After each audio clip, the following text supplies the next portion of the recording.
अस्सलाम वालेकुम, welcome back to our channel. Kindly subscribe करें चैनल को, लाइक करें और शेयर करना मत भूलें अगर आपको हमारी लेटेस्ट न्यूज़ पसंद आती है। तो फ़खर जमान इंजर्ड है। इस वीडियो के अंदर डिस्कशन फ़खर जमान की करेंगे। उसामा मीर अंदर आ गए हैं, शादाब खान कल नहीं खेलेंगे। उसके बाद आपको ये भी बता दें कि रिजवान कल वाइस कैप्टन होंगे। उसके बाद इंडिया वर्सेस बांग्लादेश के बारे में बात की जाएगी। और उसके अलावा जो है कि आईसीसी से हमने रिक्वेस्ट की गई है कि हमारे दो प्लेयर्स जो रिजर्व प्लेयर्स हैं उनको हम फील्डिंग करवाना चाह रहे हैं, तो हमने उनको करवानी है।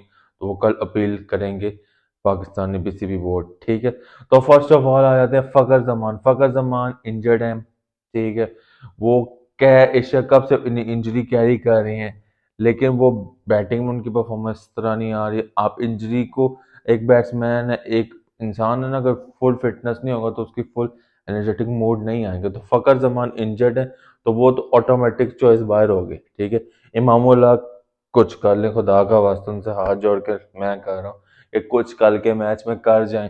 बाबर आजम अपनी दोस्तियां निभा रहे हैं, उनको खिला रहे हैं, सारा कुछ करे। इमाम की भी जिम्मेदारी बनती है कि भाई उस दोस्ती का कोई पास रख ले और खिला ले, क्योंकि बाबर आजम इतना बैक करें उनको। बाबर आजम, शादाब खान और इमामुल्लाह को और आगा सलमान को, ये तो इनकी पर्सनल है ना कि इनको बहुत ज्यादा बैकिंग करता है बाबर आजम। अब हम आगे बात करते हैं कि उसामा मीर कल खेलेंगे शादाब खान की जगह। तो वो एक बड़ा इंटरेस्टिंग चॉइस है, जिससे इतना शोर डाला हुआ कि उसामा मीर खेलने चाहिए। तो वो फाइनली फाइनली उसामा मीर कल आपको पिक्चर में नजर आएंगे वर्सेस ऑस्ट्रेलिया। तो ये एक अच्छी खबर है कि उसामा मीर अंदर आएंगे और वो एक चैलेंजिंग स्पिनर है, वो एक मिस्ट्री स्पिनर है। अगर आप इब्रार को भी अंदर किसी तरह ले आओ ना, तो इतनी आपकी स्पिन डिपार्टमेंट इतना स्ट्रांग हो जाएगा ना कि आपके पास दोनों दो टाइप के स्पिनर विकेट टेकर बॉलर्स आ जाएंगे।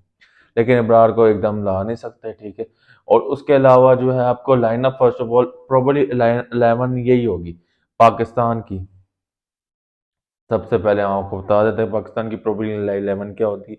इमामुल हक, अब्दुल्ला शफीक, बाबर आजम, रिजवान, सऊद शकीर, इफ्तिखार, 7 पे नवाज, 8 पे उस्मा मीर, 9 पे हारिस रऊफ, हसन अली एंड शाहीन शाह अफरीदी। 12वें में आप रखेंगे मोहम्मद वसीम को, क्योंकि सलमान आगा भी नहीं है।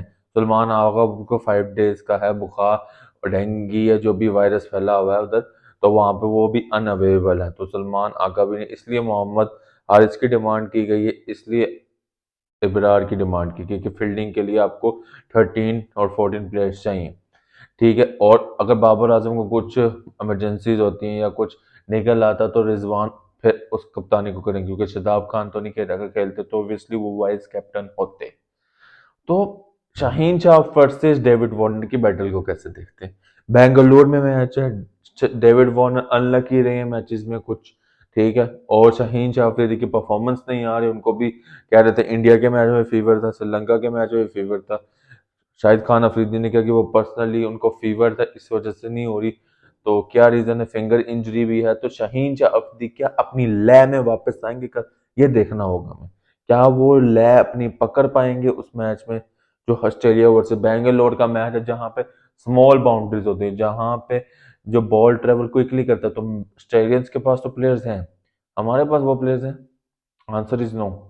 ऑस्ट्रेलिया के पास तो वो प्लेयर्स हैं, हमारे पास वो प्लेयर्स नहीं है। अगर हमारे पास वो प्लेयर्स नहीं है, हमने किसी का बैकअप तैयार नहीं किया, हमारे पास क्या बैकअप है फ़खर जमान का? सिंपल आंसर नो, स्क्वाड के अंदर नो।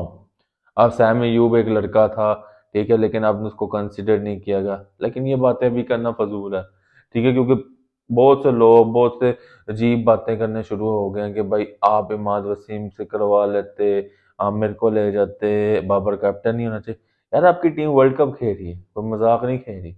आप बाद में ये बातें हो सकती हैं, तो ये इन लॉजिकल बातें और हेडलाइंस में बढ़ना, ब्रेकिंग न्यूज में बढ़ने की आदत है ये सिर्फ। आप एक लॉजिकल बताओ ना एक चीज कि भाई इस टीम के साथ बेहतरी कैसे आ सकते, कौन सी स्ट्रेटेजी बनाए, आप स्ट्रेटेजी पे बात कर सकते हो।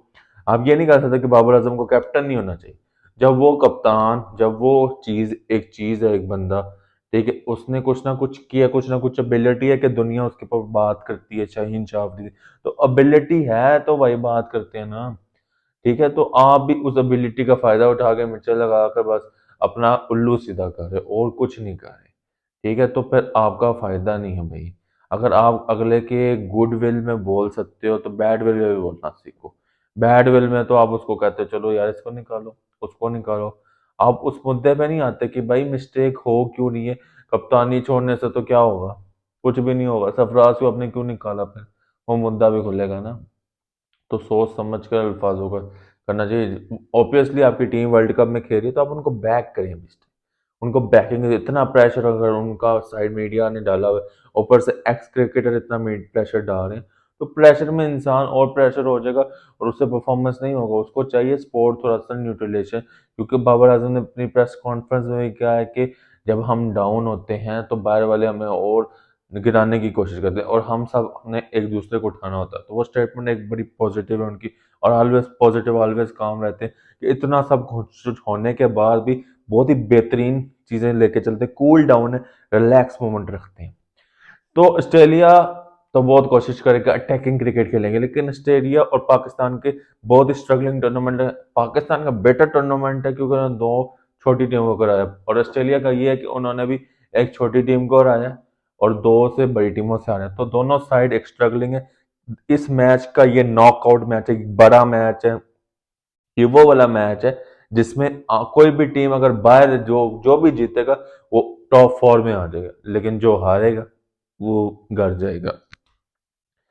ठीक है, ऑस्ट्रेलिया अपने घर जाएगा और पाकिस्तान कराची में आएगा। तो देखने की बात है कि कौन जीतेगा। अगर आपको लगता है कि पाकिस्तान जीतेगा तो आपने कमेंट करना है, अगर आपको लगता है ऑस्ट्रेलिया जीतेगा तो आपने लाइक करना है, अगर आपको कुछ नहीं लगता तो आपने चैनल को सब्सक्राइब करना है और शेयर करना है। ठीक है, तो हम आगे गुफ्तगू बढ़ाते हैं। India versus Bangladesh, Virat Kohli, what a player, what a absolutely brilliant show with the bat today. Virat Kohli ने एक मैच विनिंग 100 के, स्मॉल टोटल था, रन प्लेटफॉर्म सेट था रोहित शर्मा सुमन के लिए प्लेटफॉर्म सेट करके, लेकिन Virat Kohli is the real king. आप जिसको किंग कहते हैं ना, वो किंग विराट कोहली है। अपना 4800 किया आज। तो आज अंपायरिंग में भी बड़े सवाल हुए हैं, ठीक है, मैटर हुआ है, थोड़ी सी गेम अवेयरनेस हुई, स्पोर्ट्समैन स्पिरिट नहीं दिखाई दी बांग्लादेश की तरफ से। वो वाइट हो गई थी लेकिन अंपायर ने वाइट नहीं दी गई। अगर आप रूल्स के मुताबिक देखें तो वो वाइट थी, लेकिन वैसे अगर आप जेस्टर के हिसाब से देखें तो वो गुड डिसीजन भी था। तो विराट कोहली ने फाइनली अपना 100 भी किया उसके बाद। और बांग्लादेश ने क्या मिस की ट्रिक, बांग्लादेश ने ये ट्रिक मिस की कि आपको 179 पे फोर थे, उसके बाद जो उनके बल्लेबाज है वो आउट हो गए। ठीक है, उसके बाद बांग्लादेश ने 260 की, ये पिच जो थी वो कम अज कम भी 350 350 वाली पिच थी। हम बता शाकिब अल हसन नहीं थे आपके पास, जो एक्सपीरियंस कंपेनियन है with the ball with the bat, absolutely brilliant जा रहे थे, लेकिन वो नहीं खेले आज। ठीक है, तो इस वजह से बांग्लादेश को नुकसान होता। स्कीन अहमद क्यों नहीं खेले, ये एक सवाल है कि क्योंकि वो उनके मेन बॉलर हैं और बड़े अच्छी बॉलिंग करते हैं, क्या उनको भी कुछ बैक स्पेजम था, बैक इंजरी थी, किस वजह से नहीं खेले वो तो अभी तक बांग्लादेश ने नहीं बताया था। उन्होंने रेस्ट का सिर्फ लिखा, इंजरी का कोई बताया नहीं कि वो क्यों नहीं खेले। अब उसामा मीर की इंक्लूजन बहुत ही बढ़िया मैं देखता हूँ, वो एक अटैकिंग स्पिनर है, लेकिन कप्तान को भी अग्रेशन शो करना पड़ेगा, कप्तान को भी अग्रेसिव होना पड़ेगा। अगर कप्तान अग्रेसिव नहीं होगा तो मामला बड़े गड़बड़ होंगे। कप्तानी हमें बहुत बड़ी मैटर करेगी इस वर्ल्ड कप के अंदर। मैंने जैसे पहले बात की कि जिस टीम का कप्तान शार्प होगा वो टीम टॉप पे होगी, वो वर्ल्ड कप जीतेगी। रोहित शर्मा की कप्तानी देखी आज, इतनी आला कप्तानी कर रहे हैं रोहित शर्मा। कप्तानी जब बंदा अच्छी करता है ना तो उसकी हर बैटिंग भी अच्छी होती है, उसकी हर चीज अच्छी होती है। बेशक वो अपनी पर्सनल लाइफ में कुछ ना कुछ करे, उनको कल 200 की स्पीड से भी जा रहे थे, चलान भी हुआ, उनको 4 दफा चलान हो चुके हैं, और इतनी रिस्क वो चला रहे हैं गाड़ी अपनी। ठीक है, उनके सामने ऋषभ पंत का भी एक एक्सीडेंट हो गया, वो जरा ध्यान करें, वो लापरवाही ना करें। ऐसे मौके पे तो वो उनको गाड़ी नहीं चलानी चाहिए, क्योंकि आपको वर्ल्ड कप चल रहा है, कंपेन चल रही है। अगर अल्लाह ना करे आपको कुछ हो जाए तो आगे ऋषभ पंत बड़ी मुश्किलों से जान बची है उनकी। तो आप भी अपने आप पे फोकस करें, ध्यान रखें। लेकिन कहने का मतलब ये कि जब आपकी परफॉर्मेंस होती है ना तो आपकी जो पर्सनल चीजें होती है वो भी मैटर नहीं करती। फैंस को चाहिए आपसे परफॉर्मेंस। बाबर आजम से हमें किंग हम क्यों कहते हैं उनको किंग, अगर कह रहे हैं तो परफॉर्मेंस चाहिए भाई, परफॉर्मेंस कर दो, इमाम उल हक परफॉर्मेंस कर दो। ठीक है, ये दो प्लेयर एक ऐसे हैं जिनसे इतनी ज्यादा उम्मीद है, तो इन्होंने इतना मायूस किया एशिया कप से लेकर अभी तक। तो बाबर आजम से बहुत उम्मीद है कर, बेंगलोर है, फ्लैट पिच है, इतनी फंसी हुई पिच नहीं है, तो आप उधर रन मारो।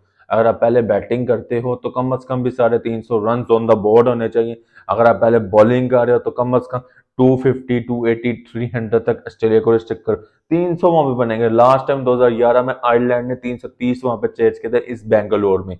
और ये इतनी फ्लैट पिच और छोटी बाउंड्रीज होती, इसलिए हम फकर जमान की कह रहे थे कि उनको होना चाहिए, क्योंकि छोटी बाउंड्री है और फकर जमान के अंदर वो है गुण जो क्लियर कर सके बाउंड्री। अब उसमें इफ्तिखार अहमद ही आपको वो वाइड प्लेयर नजर आएंगे जो बाउंड्री हिट कर। मेरे ख्याल से सबसे बड़ा ट्रम्प कार्ड कल होगा जो होगा वो इफ्तिखार अहमद होंगे, जो मैच को टर्न करेंगे दोनों साइड से। विद द बॉल भी कर सकते हैं, विद द बैट तो श्योरिटी है मुझे कि विद द बैट वो करेंगे।